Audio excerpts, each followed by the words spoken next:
Hello and welcome to PCR webinar, How Should I Perform T and TAP to Reduce the Risk of Metallic Neocarina? My name is Goran Stankovic, I'm interventional cardiologist from Belgrade, Serbia, and I have really pleasure and privilege to discuss TAP with experts, friends of mine, Professor Adrian Benning from Oxford, United Kingdom, and Professor Francesco Burzotta from Rome, Italy. Our objectives today are the following: to learn the steps of T and TAP from the Visible Heart Lab model, focusing on the metallic neocarina, to understand how to prevent and manage technical difficulties when performing T or TAP, and to discuss the relevance of T and TAP in everyday practice. We will start by describing the steps of the T and TAP, and it's a pleasure to invite Adrian to control the slides and describe for us the steps. Adrian, please. Thank you, Goran. It's a great pleasure to be part of this excellent symposium and to be able to chat about T and TAP. We're going to discuss the difference between the two techniques. We're going to talk about when you should use it. And perhaps most importantly, we're going to talk about how to do it. So what's the difference? Well, T stenting is a double stent technique for bifurcation stenosis, which is suitable when the side branch takeoff is truly a right angle. Whereas TAP is a double stent technique for bifurcation stenosis suitable when the side branch is not really a right angle. Now, in truth, very few bifurcations are really a T shape. Most are a Y. And so there are three things that I want to remember or remind colleagues of during the discussion around TAP. That because most bifurcations are a Y, if you try and create a T, you're quite likely either to leave a gap or to have the whole stent protuberant into the main vessel. And this cartoon, this photomicrograph at the bottom here, shows the risk of leaving a little gap between the stent in the daughter branch and the main vessel. The second point is any dilatation in the daughter branch will distort and pull away the stent from the main branch. You inevitably distort the stent in the process of dilating a balloon. Now, clearly this is corrected by KISS, but you need to remember when you're stenting the side branch, what you don't want to do is to adversely distort the main branch in the process. And the third message is that the side branch ostium is the weakest link. It is the vulnerable area in your bifurcation stenting. And therefore, if you miss stent coverage at that point, or you have distorted stent at that point, which is not optimally expanded, then you're much more likely to get restenosis or worse, stent thrombosis. So making sure that the side branch ostium is optimally scaffolded is very much part of the strategy. So TAP is, for me, the two-stent technique of choice, doing provisional stenting. And as you know, the European Bifurcation Club endorses provisional stenting. The recent EBC main endorsed provisional stenting as the technique of choice when treating bifurcation stenosis. It's the technique of choice when the side branch is compromised, and it's particularly useful when the vessels are of different sizes. When they're of the same size, we might think about a clot, but TAP is a fantastic technique for the provisional layered approach when a second stent becomes necessary. And that approach is exemplified in this white paper authored by Francesco Burzotta, who's on the call, which shows you the value of T and TAP in the approaches that we use when we're treating bifurcation disease. These photomicrographs show the difference. In the top, we have a TAP where there's a small neocarina protuberant slightly into the main vessel branch. And in the lower photomicrographs, C and D, you see a true TAP where actually the stent's a butt. There is no true overlap. That's the difference. Now, importantly, when we're looking at these photomicrographs, we can see the ways in which the stent changes and the ways in which the balloon is expanded to optimize the results. So in the first panel, we see the stent having been optimized by POT. We then see in the middle top panel, the stent being placed and how much protuberance you need into the main vessel there. The stent then being expanded, the balloon's been pulled back to allow us to KISS, and then POT. And importantly, the POT balloon carefully placed, not right at the neocarina, so you don't damage the side branch stent. Very important point. I'm just going to illustrate that sequence with these slides of some angiograms, some living heart model photomicrographs that Francesco and Goran have done from previously. We see that we've now that pre-dilated, and we've got our side branch stent. So you can see the main vessel is now in, the stent is now in. You can see that top right with the two wires. You can now see we've opened the side branch, and bottom right, you can see the picture of the side branch nicely open with the stent and with the wire going down through the stent struts. Careful placing of this second stent to make sure we don't have too much protuberance into the main vessel. And you see that both in the angiogram and the cartoon on the right.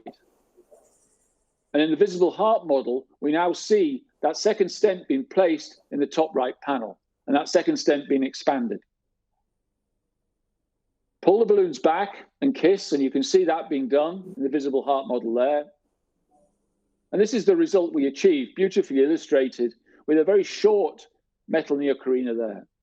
So TAP, a great technique for bailout when we need to put a second stent during bifurcation stenting. And this cartoon of Goran's is a beautiful illustration of it. So we're pre-dilating the main vessel, we're stenting the main vessel, and we're then going to pot. That potting ensures that we accurately place our wire now distally in order to optimize the scaffolding. And then we're doing a kiss inflation. You can see the scaffolding that's achieved into the ostium there. There's our second stent being tapped, both balloons being pulled back, and then importantly, the pot carefully placed to optimize the expansion. And if you do the technique like that, this is the result you will achieve. And these are the sort of results we want to get for our patients in order to prevent further problems in the future.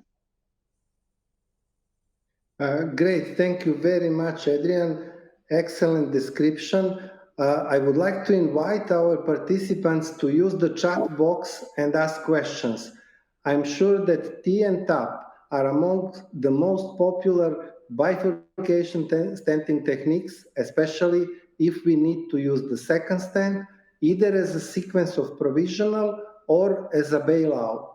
And I would like to ask now Francesco to move from step-by-step description, micro CT, into the clinical arena and present a case in which we will try to discuss how to minimize the length of metallic neocarina and still achieve perfect result. Francesco, please control the slides.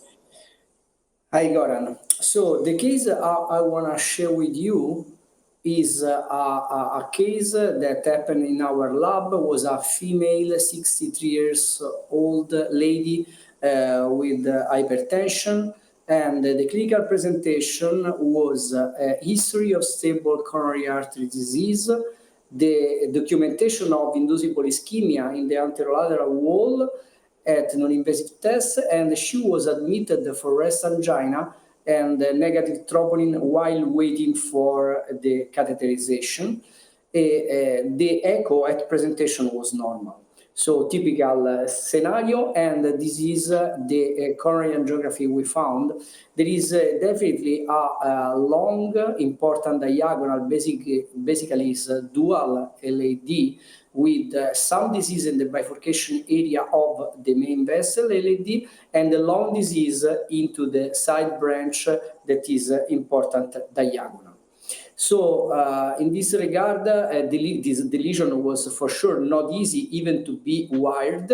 So we had to cross the lesion carefully using an hydrophilic wire, and we have been successful in doing. We pre-dilated it, the long lesion into the diagonal, and after this pre-dilation, this was the scenario we had. If we look at this, we have a main vessel with a certain size and a side branch that is definitely important in terms of myocardium which is supplied, but definitely a low size as compared to the main vessel.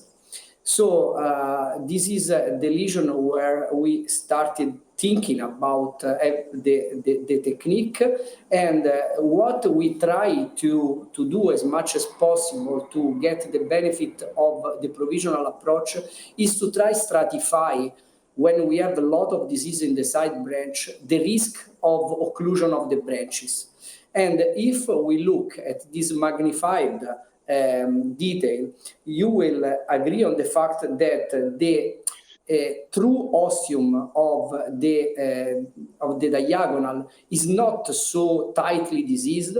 So we thought that to implant a bigger stent in terms of size into the LAD would be of benefit. So we followed what is the standard provisional. And in doing this, we selected the optimized provisional idea. So crossover stenting was performed with a stent sized 1:1 to distal LAD. And this is what we did. Honestly, we exchanged the hydrophilic wire with a workhorse wire, not because we are afraid about the hydrophilic wire, but we have huge experience with workhorse wire as jailing wires. And this is when we implanted the stent inside the main vessel. After that, after having checked by angiography that there is no occlusion on the side branch, that is important, we applied the POT with a balloon sized 1:1 to the proximal main vessel. After that, the next step is to rewire the side branch. In doing this, maximal attention to go very distal. It is not important if you select a third wire or the wire that was in the main vessel. It is important that you have an appropriately bended wire in order to get into the distality. So this is what we aim doing, and this is what we did in this particular patient. You may see that most of the time, if you have good angulation, you are able to see by angiography the distality. We know that gold standard for this step check is OCT, but honestly, in our practice, most of the time we do it by just angiography. And if we are happy with the distal rewiring, we perform the kissing balloon inflation. And after kissing balloon inflation, we expect that if we have an appropriate distal rewiring, coupled with a stent that is able to respond well to this maneuver, kissing balloon with distal rewiring, we may have this fantastic distal scaffolding of the proximal part of the side branch. So it is very important to have in mind these images. We should aim at this in order to limit the need of protruding struts inside the main vessel. So, for sure, if we are in this condition, it is not necessary to have long protrusion, even if we have acute angles.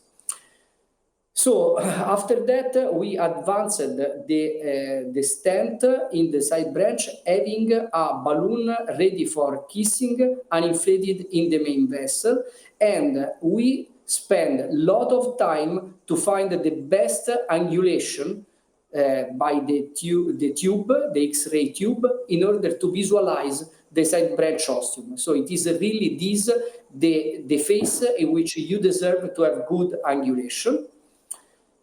After that, we deployed the stent with the uninflated balloon inside the main vessel. This allows you to assess the appropriate expansion and position of the stents. This is what we did. what is also advisable is to repeat this dilation, having pulled back a little bit the balloon of the side branch. This is the phase which allows the operator to check the appropriate expansion of the side branch ostium, which is the typical site of imperfection during dual stenting procedures.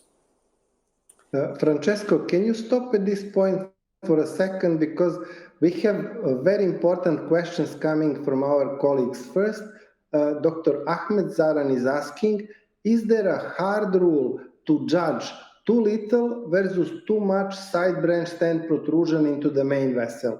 I mean, how much protrusion is accepted, too much or too little, so as the target an adequate sized neocarina, not too large, not too little. So the key is our fear not to cover versus to go too much inside. Can you please elaborate on the optimal? So the optimal is, in my mind, is a side branch protrusion that is not covering the whole side branch ostium. It is very important to have in mind that if we go for as long as the possibility to reach the proximal end of the side branch takeoff, you are in a situation where to crush the stent is possible, and it may happen, I mean, really in a not planned way during our intervention. So to do not reach the proximal part to cover all the side branch ostium makes sense in my mind as the limit. Yeah, Adrian, anything to add? Yeah, I mean, I think that, you know, Francesco's presentation was beautiful, because what it shows is that the pot sets up the position where you don't have to, you know, where it gives you the option of not being too deep with your second stent, because you've got that side branch scaffolding already there. Secondly, if you are too distal with your stent, so you miss, it's then very difficult, because what are you going to do now? You haven't got a second bailout. You don't want to put a third stent in. So when I and then the third thing which Francesco emphasized is the importance of finding the view. Find the view where you can really see it. And that takes quite a long time. And people don't spend enough time doing that. But if you don't do that, then you'll get a surprise. You know, it may be much further away than you think, or much closer than you think. So it's so important to spend that time. I mean, certainly when I started doing it, I always used to, you know, I was kind of told, I think, that you should have the stent bloom marker crossing on the wire. And that was kind of a rule of thumb. I think now perhaps you may be a little more out than that, but you're not going to be any more in than that. I think if you start in that position with a good tangential view, you're going to be probably about right most of the time. I don't know whether you think that, Goran. Yeah, I perfectly agree. Goran, other important suggestion is to know the stent, because different manufacturers use to mount their stents with differences regarding their relationship with the marker. So you should know your drug-eluting stent how is mounted, because some of the manufacturers put the stent outside the marker and others in front of the markers. So all of this stuff are important, and honestly, for me, the angulation to view to see the bifurcation is very important. If I'm not able to find the correct angulation, I think that culotte is much more convenient. So the true limitation with TAP is the fact that it really requires you to be sure about your visualization of the bifurcation. Perfect. And there are two questions that I like very much that I selected. One coming from our long-lasting friend Bogdan Janusz. Every webinar he's joining and really selecting very appropriate questions. And also Ahmed Abul Hamayal. Both of them concern too much of protrusion. So Bogdan says, how to deal with the need for PCI of the distal main branch to the top? Is there a specific advice to go near new carina? Thank you. And the other one is what are the thoughts of doing TAP in proximal LAD? Does it affect our ability to do PCI distally in the future if requires? Anybody can answer. We all faced at least a couple of times this problem, having difficulty to cross with device distally. So who wants to start? Adrian? Well, I think the first thing to do is probably if you're in that position where you're not, you've crossed and the balloon doesn't track, I think either you should image, or you should leave that wire and get another wire, and then get your third wire and try that. I think that what we used to do and what I was kind of taught to do was just to push hard. That's really not the thing to do. I think you risk all sorts of things just by pushing hard. The modern balloons will usually cross, and if it's not crossing, there is a reason. So I think imaging is helpful. Second wires are helpful. Third wires are helpful. The most helpful thing, again, which I think is an evolution in our mindset as interventionists, it's time and patience, not impatience and brute strength. That's the way to sort this out. Yeah, perfect. Francesco, what do you do in those situations when you face difficulty in crossing? So I think that to have some friction in advancing devices across TAP is something that should not be unexpected during our interventions, because we expect that Karina is over there. So it doesn't mean that you did something strange or something bad. Now you have the opportunity to do not jeopardize what you did. And the fact that Benning was recommending is very important and should be emphasized, not to push, because we will distort the situation. The extreme situation we may have is impossibility to cross with a balloon. And what I experienced successfully here was to leave the balloon that is not able to cross over there and advance another wire with another balloon, and taking advantage of the fact that the first balloon will take away the second from the carina, you will go very fast down. And it doesn't mean that you did something wrong. It is just the fact that small protruding strut may hinder the passage of some balloons. Yeah, let's go quickly to the basic questions, but very relevant ones. Christian Barney is asking at what point or criterion you decided to move from provisional to TAP. Actually, what is the indication for second stenting? And I believe Francesco nicely described that in EBC consensus. Actually, 15th was written by him, 14th by Adrian. So we have the two most updated authors of EBC consensus. So couple of opinions regarding switching from provisional. As part of the stepwise provisional, we put second stent. It's not always bailout. It's actually a regular sequence of adding layers of complexity. So Francesco, what are in the latest consensus criteria for second stent? So I think that we tried to summarize this according to the experience of the EBC board, but honestly, it is the final decision is left to the operator, and the decision should be taken case by case. We know that the second stent implies increased complexity of the procedures and probably since them an advanced dependence from dual antiplatelet therapy. These two concerns should be taken in mind taking this decision. And we have actually, unfortunately, no big trials testing this. However, the EBC main was on true left main lesion, so side branch was circumflex, and we had to add a second stent in around 22% of the cases. So this means that, in the worst situation, this is the expected crossover rate. In my understanding, this is very important and relevant, 22%. What it tells you actually, even if you have true bifurcation lesion, you don't need to prejudge from the beginning, this is two-stent strategy, this is one stent.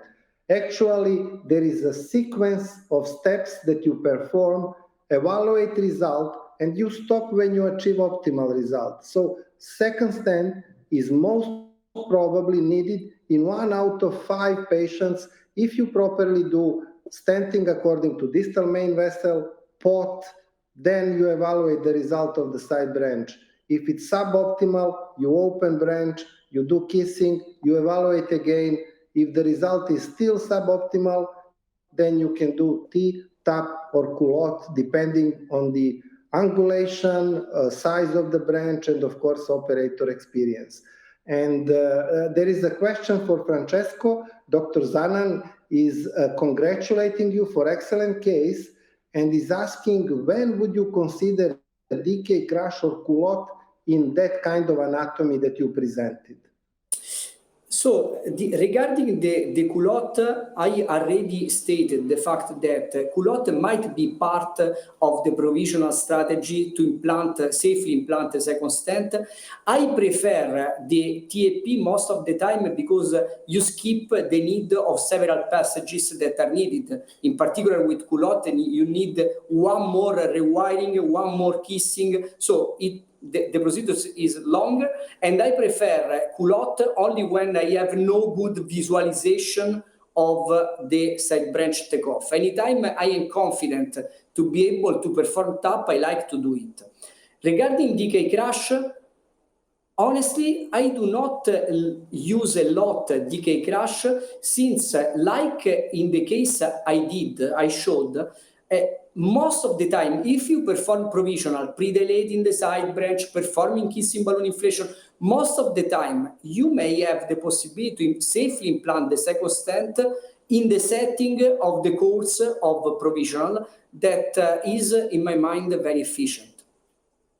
Yeah, to reduce the protrusion of the stent, Dr. Rendon Munera is suggesting, he says, good morning, inflation of the balloon in the main branch while withdrawing the stent from the side branch. Is it possible to reduce the length of protrusion? I like the facial expression of Adrian, and I think he's eagerly waiting to comment on this. Yeah, I mean, theoretically, it should be good, but it just isn't. No, we did try doing it, but it can bounce the stent down the diagonal sometimes. I think everything can get tangled up. I don't think it really is a helpful technique. And certainly, I remember at PCR probably 12, 13 years ago, there was a lot of discussion about this is the way to do it. It really isn't, actually. I think it's more complicated and the results are worse. It's much less predictable. And I think what we're emphasizing here is to prepare the main stent properly with POT so that you've got that scaffolding, to prepare your visualization carefully, and then you can deploy in a very controlled way the second stent. Anything that loses control, and we're talking margins of millimeters here, in a moving heart. So it really has to be quite controlled and quite careful. Yeah, I like what Francesco was saying about the sort of default to culotte under those. I probably culotte more than anything else, and I rarely do DK crush. But I think the nice thing about the DK crush is you always have wires down the side branch. If the side branch is you're anxious about it going down, you could argue it's got slightly more control, and I think that's a value. But and then the other question which somebody raised during the provisional approach, if I'd set out not to stent, I intended a single stent right from the outset. One of the important misapprehensions of EBC is we recognize that some bifurcations are better treated with 2 stents. That's clear, and that's in the consensus statements. But when we set out with 1 stent, probably, and when would I always put one in? When the side branch is large or significant, where we think, the patient would be compromised by losing that side branch, and it's been blocked. If it goes down, I would almost always stent it. I think once it's been down once, I don't give it a second chance. Yeah, when speaking about optimization of the main vessel stent, Gianluca Tiberti is asking, do you perform POT after main branch stenting also when the side branch is nearly occluded after main vessel stenting? Well, I would, because I think you'll find that the flow down the main branch, the side branch will be better. And again, it's a question of, I honestly, I think it's being prepared. If you know you're going to POT, then you have the balloon ready. Where it's frustrating when the vessel's nearly gone is the STs are up and the nurse can't find the balloon, and you think, I've got to do something quickly. It's preparation, it's visualization of the sequence, it's understanding what you're going to do. But by POTing, you're much more likely to get the optimal position with your wire recross, and that then saves you time thereafter. Yeah, Francesco, one more question, and then you will show us the rest of the case. Dr. Sarkisan is asking, is tap technique, in tap technique, how much protrusion is enough, 1 or 2 millimeters? I think you already explained, but please just summarize again how you decide the amount of adequate protrusion. So the idea is to cover all the ostium, having the smallest protrusion possible. This means that if you are able to have just 1 millimeter protrusion, you did a wonderful TAP. Again, let's remember what Adrian said. TAP is much more efficient in the case you did all the other steps of provisional before appropriately. This means that we need, in the polygon of confluence, in the area of bifurcation, lot of space in order to have tolerance for eventual protrusion of the stent struts. Alternatively, we will have, too less space from the protrusion. And one question for Adrian, according to these final comments, I think Dr. Cruz has asking, is processing to implant a second stent in provisional always considered a bailout? It seems that bailout has the impression that PCI has become more complicated. Is this just a matter of semantics?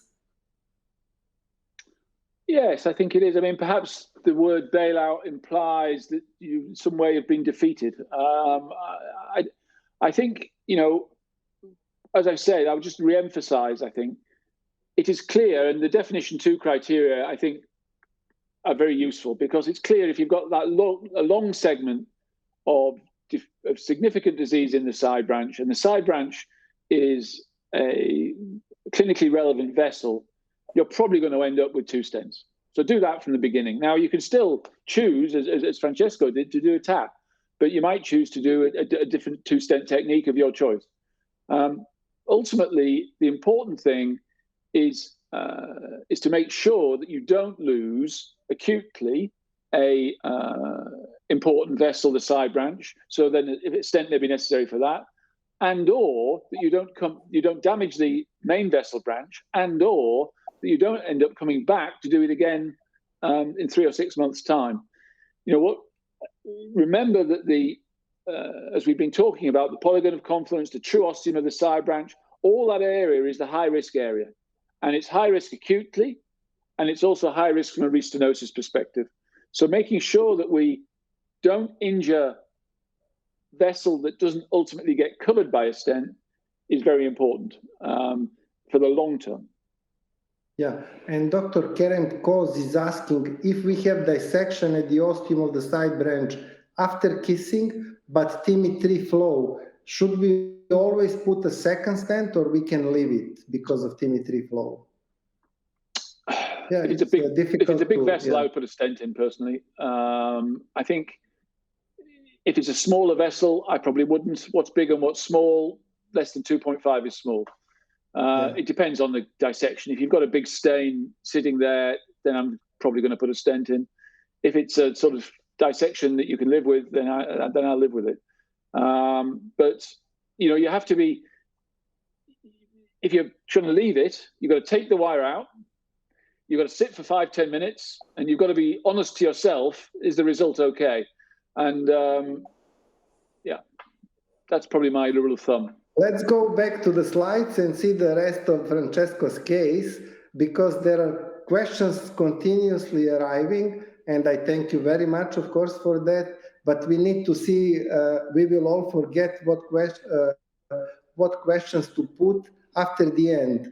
Francesco, please finish the case. So the correct technique to deploy the stent according to TAP is to limit, as we mentioned, the protrusion, and then to reinflate the balloon after having pulling it back in order to expand appropriately the ostium. We did it, and after that we performed the kissing balloon inflation.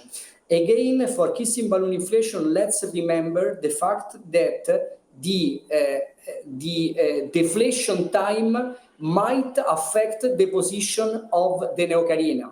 So we keep attention to have simultaneous deflation of the two balloons. In order to facilitate this, we have this single indeflator device technique in which the two balloons are connected with a single indeflator, so that when we have aspiration, deflation is simultaneous.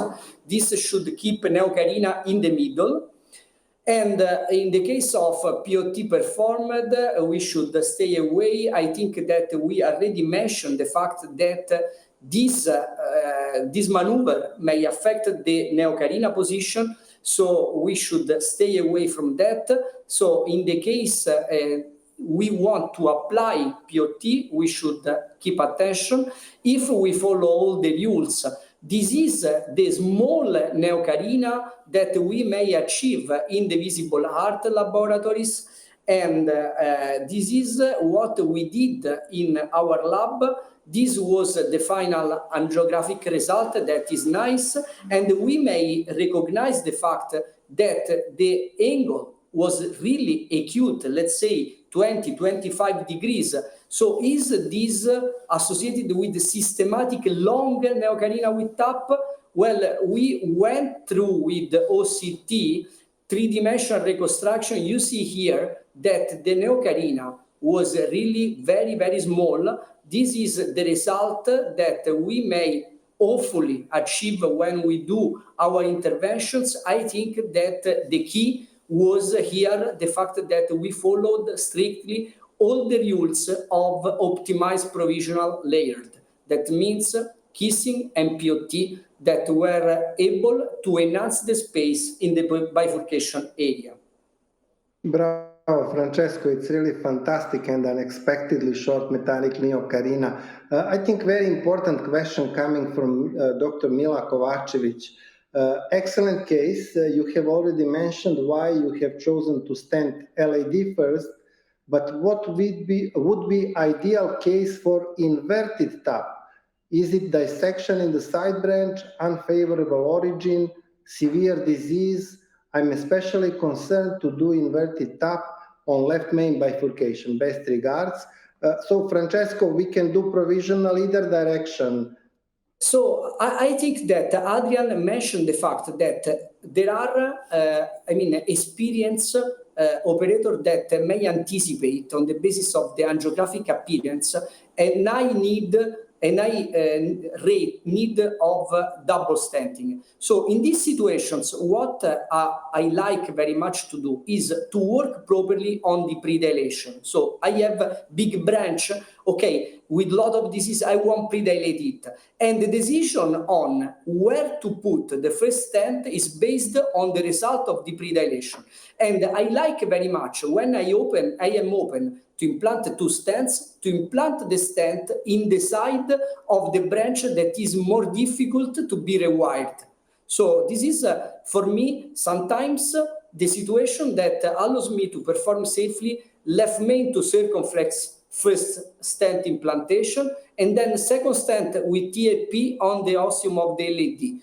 Because sometimes you have acute acute and a lot of disease in the circumflex, and to rewire it can be a problem. Thank you very much. I think we should now go to pitfalls, and I would like to have my slides.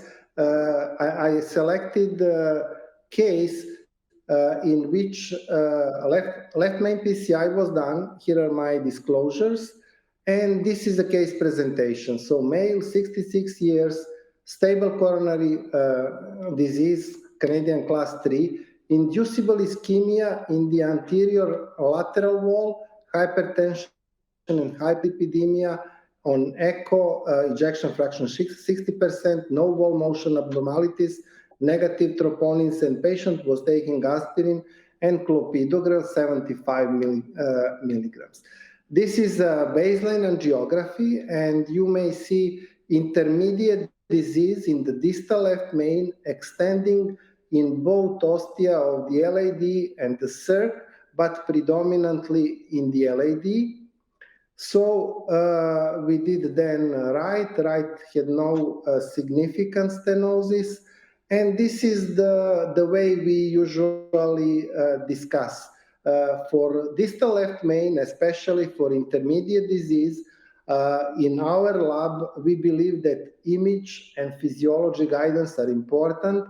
So we decided to use IVUS to determine plaque composition and distribution at bifurcation site, but also to plan procedure and select the stent size, landing zones. And because most of the plaque seems to be in the distal left main ostium of the LAD with very short disease at the ostium of the circ, our strategy is standard one, provisional stenting from left main into the LAD, and then stent optimization using IVUS. This is the pullback from the LAD, and there is another lesion in the proximal LAD, calcified with MLA of 3.2 millimeters squared, and in the distal left main, also calcium, and plaque burden was very huge, 80%, with minimal lumen area of 4.5 square millimeters. So we started by wiring both branches, pre-dilatation with non-compliant 30 by 15, 16 atmospheres towards the LAD. And this is stent positioning. We selected Resolute Onyx 3.5 by 26. On IVUS, we saw that long left main proximal part was free of disease. So we did not intend to fully cover the length of the left main, but we had enough stent inside the left main to optimally post-dilate, perform POT and kissing. This is the positioning of the stent. And after stenting, we first post-dilated that calcified lesion in the proximal LAD, which was covered with this stent, with NC balloon 3.5 by 12 at 18 atmospheres. And this is a left main POT, 4.0 by 6, was inflated at 22 atmospheres. And this is the result. And geographically, there was suboptimal ostial circumflex result. As a standard procedure. After POT, we exchanged wires and we dilated that ostium. And this is dilation of the ostium with 2.5 by 15, but the result did not improve. So we decided to do tap stenting, and you can see here positioning of the stent in the circ, Resolute Onyx 275 by 18 in the circ, and non-inflated NC balloon 3.5 by 15 is positioned in the LAD. Here is deployment of the stent in the circ, 16 atmospheres.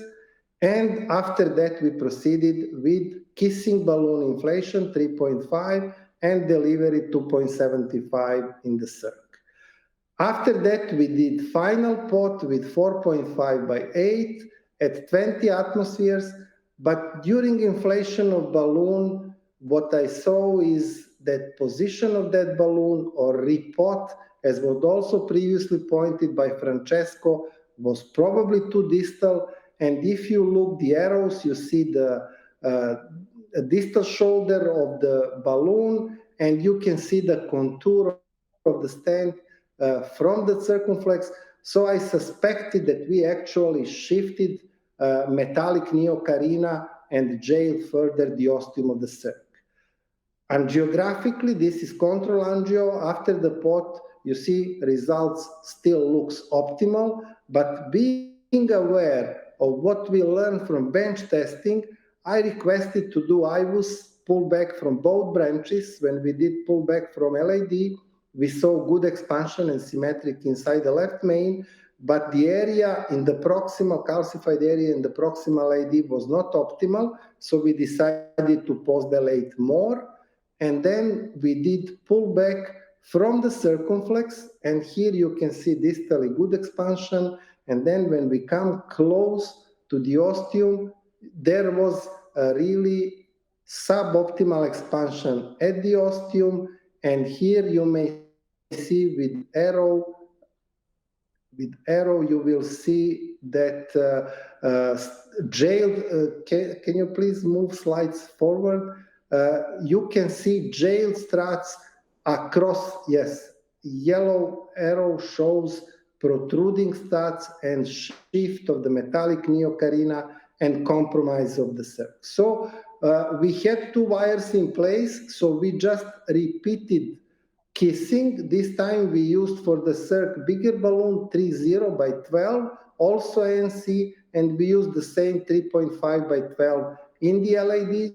So by repeating kissing, we knew that we will be able, next slide please, we will be able to correct, but we repeated IVUS to make sure to document that we were able to shift back protruding metallic neocarina from the ostium of the circ, and we were satisfied with the result because we corrected minimal stent area. Next slide, please. We corrected stent area at the ostium of the circ, and you see good 7.1 square millimeter area at the ostium of the circ. So this is again final angiographic result, but I believe that we really learned from the bench what are the obstacles, and we were able in this case to treat intra-procedurally mechanical problem that was created by inadequate position of the report balloon. So any comments, Adrian and Francesco, while I look at the questions that we received in the meantime? No, it's a beautiful case, and I think actually, you know, considering where the pot balloon is placed is something we just don't consider enough. Making sure it's not too deep is, as you've illustrated, is really important. And the other thing is making sure you've properly expanded the proximal part of the stent. It's very common, remembering that you're sizing the stent for the vessel beyond the bifurcation. It's very common if you image to show that the proximal part of the stent is not optimally expanded, and people don't do enough pot more proximally. The prognosis, you know, of the bifurcation, the prognosis of the patient is determined by the main branch. It's really important that your main branch stent is properly deployed, and that pot, not too deep, but also proximal enough to make sure your main vessel stent is properly expanded, is absolutely crucial. You know, it's very, must be probably 1 time in 5 when you do a left main and you IVUS or OCT, you see that actually the strut's hanging in the vessel. So it's really important that your pot balloon hasn't been big enough or it's not come back far enough. So that was a great case. Yeah, thank you very much, Adrian. Francesco, there are questions from Dr. Mishra for you, also from Dr. Luchman and Saibal. It all relates to 2 balloons with single indeflator. Can you re-show simultaneous deflation, inflation? Please describe again how you modify to simultaneously. It is very simple. What you need is to have a triple stopcock that is usually the one that is used to connect a balloon with an indeflator, but you add on the side port of the triple stopcock a small double male. With this double male connector, you are able to connect two balloons with one in deflator. And we like so much this because it also allows to have kissing with a single operator working in the lab. So we really like very much this technique. In the case of TAP, it is particularly advisable because the deflation time may affect the position of the neocarina. I have the feeling that sometimes the final position that is incorrect can be related with the possibility of having not simultaneous deflation, because the last balloon that deflates is the one that will create more scaffolding toward the other side. Yeah, Francesco, several questions on the kissing balloon selection, but also on the inflation-deflation sequence. For example, Dr. Marco Giacchi is asking, should the two balloons for kissing be the same length? And in terms of kissing, how, Dr. Ilyusha, in terms of kissing balloon, how to determine balloon size at the main branch after second stent deployment? So the selection of balloons actually, and how you start inflation sequence. So the idea is to have 1-to-1 size balloon for the distal main vessel and the side branch. So sometimes if we do not apply imaging, we are not 100% sure about the sizes.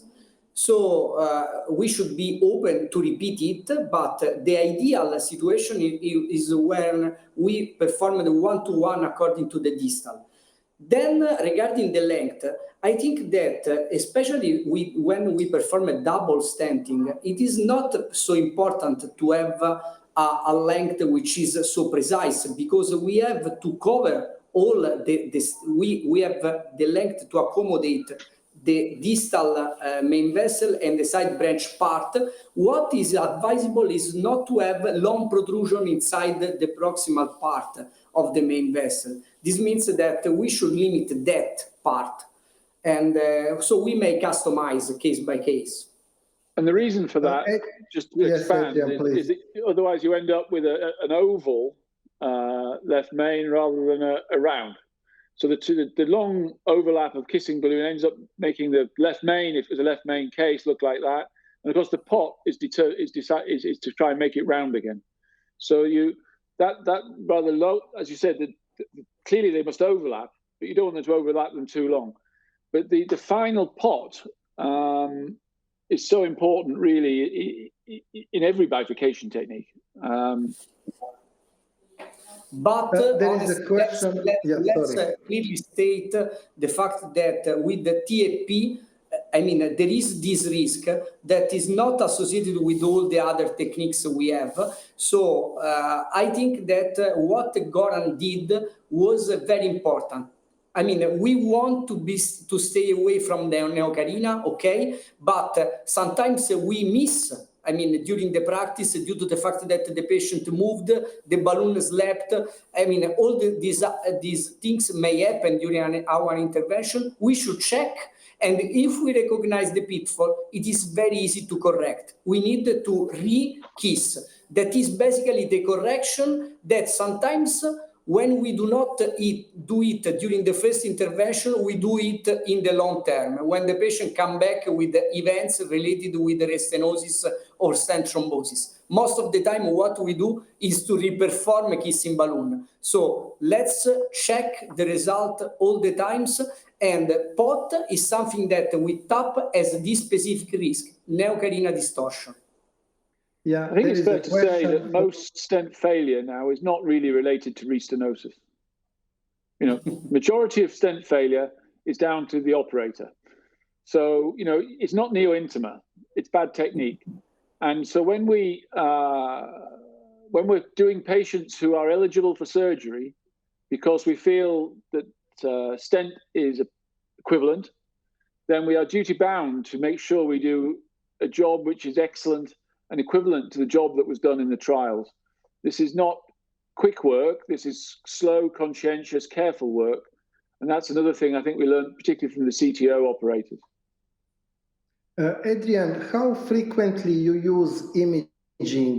There is question whether we should use OCT or IVUS for left main PCI. In your practice, you are really in one of the superb institutions in UK, participating in all contemporary studies. What would you recommend to our colleagues for distal left main?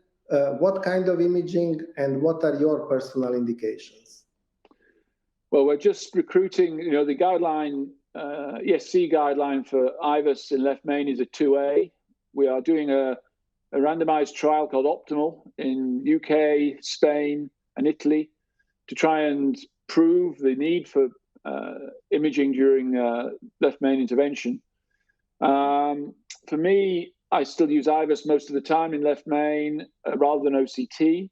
I think OCT perhaps is really nice for looking at position of wires and things like that.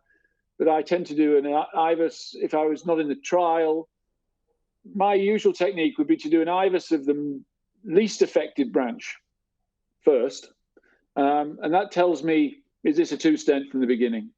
If I can get more information about lesion preparation, then I'll do the most affected. If I think I might need rotablation or whatever.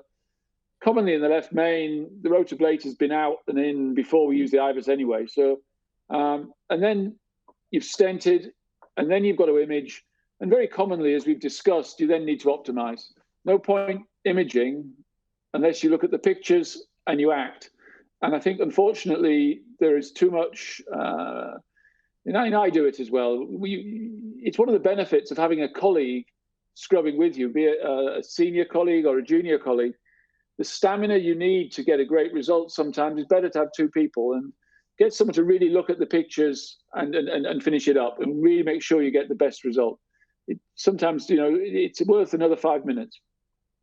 Thank you. I'm having a question for myself. I have to answer because I feel responsible. Dr. Heng-Shi Kim is asking me, I realized after side branch rewiring, you did not perform first kissing before decided to stent side branch. Is it necessary to always perform first kissing before stenting the side branch? Thank you. After predilatation, there was dissection, which was progressing. So that's the reason why our next step was to proceed directly with stenting. Otherwise, kissing really helps relieving ischemic lesions at the ostium of the side branch in at least 30% of cases. So part of our routine in left main in case of suboptimal result at the ostium of the circ is to do kissing and then reevaluate after kissing. Francesco, Adrian, any final words? Because really 1 hour went like this in a second, and I'm really enjoying very much myself, and I really thank you both for excellent comments. So maybe Adrian, what are final questions? I would probably just finish by saying reiterating one of my slides. I think TAP is the best technique for placing a second stent when it's indicated in a provisional layered approach, particularly when the vessels are of different sizes. And I use it very commonly for that. And the results are usually superb if you do it properly, as you've both illustrated in your great cases. So I would like to close by integrating this with the fact that regardless the fact that TAP seems to be easy to be applied, we tried during this hour to highlight all the potential pitfalls we may do in doing. So I think that approaching this technique, the fact that it looks a little bit simpler as compared to other, doesn't mean that there are some drawbacks, and all the time we are practicing. It is very important that we keep attention to following all the steps. Anytime we have problems, it is very important that we recognize what went wrong. If we are not able to anticipate, imaging, even if we didn't use it since the beginning, is what may solve the problems. I think that this is very important. The idea of using imaging to be 100% sure that the next step will be the correct one to fix the problem. Thank you very much to both of you. Thank you to all our participants for participation, but also for great questions from this discussion. Each kind of questions becoming really extremely useful for improving our practice.